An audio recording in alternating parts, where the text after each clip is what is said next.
Salut, aujourd'hui on a un temps pas mal pour faire les désherbages. Je fais toujours fin mars, début avril, un désherbage spécifique, on va dire, où je vise les potentiels folle avoine et les quelques raies qui peuvent traîner, donc avec de l'axial one.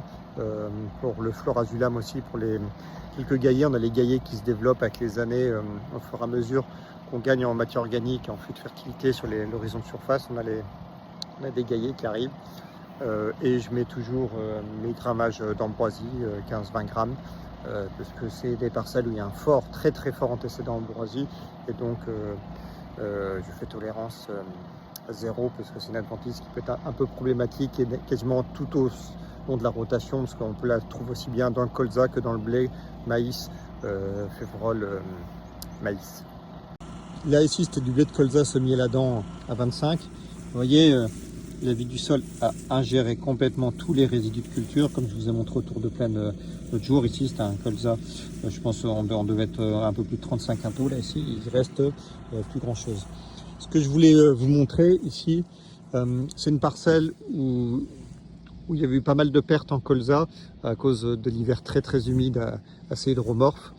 Et toutes ces zones là où il restait assez peu de colza et qui avait pourri, et donc comme signe visuel, j'étais venu faire de la fissuration en travers et de maltéar alterné. Il se continue aussi pour voir si j'allais voir la différence sur les blés, et comme ça m'aurait permis d'ajuster le tir dans la conduite à suivre, pour savoir s'il fallait que je revienne faire du travail du sol ou pas, puisque le but c'est toujours de savoir est-ce qu'on continue à semer en direct, est-ce que ça se passe bien au niveau des sols, de la vie du sol et du vivant, ou est-ce qu'il faut revenir mettre de la mécanique. C'est pas parce que ça marche pendant 8 ans en semi-direct que ça peut pas déconner à un moment.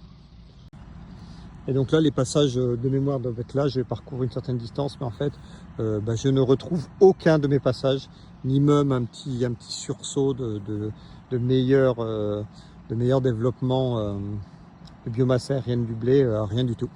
Donc je suis assez content de mes observations. Je l'ai fait dans 2 parcelles, 2-3 parcelles comme ça, où j'étais venu faire ça à basse vitesse pour pas faire trop de terre fine, dans les repousses de colza en plus, pour que les repousses tiennent la terre, et rouleau derrière. Donc j'avais essayé de faire ça bien, on va dire. Et je fais ça dans 3 parcelles, et je n'ai vu à nulle part cet impact. Donc en gros, je suis assez satisfait de moi. Ça veut dire que je veux continuer à conduire ces parcelles sans travail du sol. Mais il faut se mettre des points d'observation pour savoir si on continue comme ça ou pas. Et là, vous voyez, j'ai quelques touffes de raies qui restent par-ci par-là. J'en ai pas beaucoup, mais ça c'est déjà trop. Vous voyez, il y a une autre touffe là aussi.